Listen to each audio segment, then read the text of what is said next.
Et on revient en France. C'est l'un des best-sellers de l'été en librairie. On y pense souvent lorsque le soleil a laissé place à quelques gouttes de pluie. Chaque année, 4 millions d'exemplaires de cahiers de vacances se vendent en quelques semaines. Pour information, un autre chiffre déculpabilisant pour de nombreux parents. Les 2/3 des enfants souhaitent très vite les abandonner. Sonia Sadoun, Jean-Marie Lecartier. Vous vous asseyez, vous trouvez une petite place. Vous avez crayon, gomme, tout ce qu'il faut. Ils sont en vacances et pourtant chaque jour, à la même heure, avec leur grand-père, Maxi et Camille se plient au même rituel, les cahiers de vacances. Les vacances sont nécessaires, mais un trou de 2 mois, c'est beaucoup. L'essentiel est d'arriver à répartir sur l'ensemble des vacances pour conserver justement son rythme intellectuel. Pour Camille, 9 ans, cette pause devoir en famille est un plaisir. Quant à son petit frère Maxime, 6 ans, c'est un peu plus compliqué. Alors, est-ce que 32, c'est encore un multiple de 3 ou non? Oui. Attends. Non. Non, puisque tu as 30. Oui. Après, celui d'après, c'est 33. Quand je m'ennuie, j'en fais un petit peu. Mais sinon, je joue à d'autres jeux.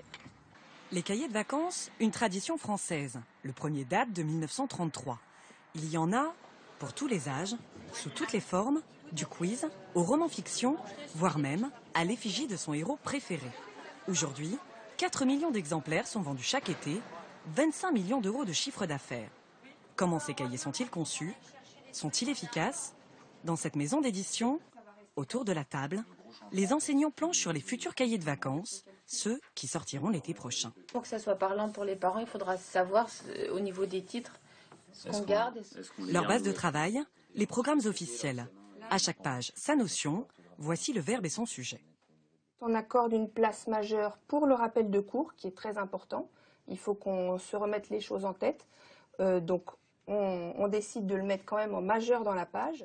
Pour être efficace, le cahier doit être terminé à la fin de l'été. En réalité, les 2/3 des enfants les abandonnent dès les premiers jours de vacances. Alors pour les rendre plus attractifs, les éditeurs ont un défi, faire travailler l'enfant, mais de façon ludique. On va avoir énormément d'illustrations, des exercices qui ressemblent à des jeux, beaucoup de couleurs, une alternance dans les matières, dans les activités. Et pour les plus réfractaires à l'effort, le cahier de vacances prend la forme d'un jeu vidéo. Ce jour-là, chez l'éditeur, ses enfants découvrent l'application. Ceux qui vont le télécharger, à mon avis, ils vont adorer. Travailler ou jouer, il n'y a pas forcément besoin de choisir. Camille et Maxime ont terminé leur demi-heure de devoir. Pour le reste du programme de l'après-midi, direction la plage, pour une pêche au coquillage, une autre façon d'apprendre en s'amusant.